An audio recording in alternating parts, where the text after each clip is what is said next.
Nasaan na kaya mga Animal SMP member? Tagal naman nilang bumalik. Ang tagal ko na nag-aantay dito. Sana bumalik na sila. Wow! Ang ganda ng sunset oh. Kaso parang may kulang. Sana kasama ko silang pinapanood at pinagmamasdan yung kagandahan ng sunset. Nice!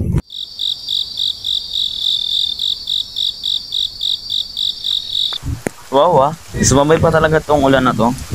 Kailan namimiss ko sila tapos sumabay pa tong ulan.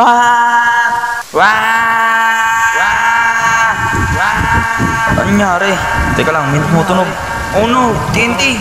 Oh no! Ang sakit ng katawan ko. Teka, nasaan ako? Bakit may mga apoy? Umaga na? Anong nangyari sa akin?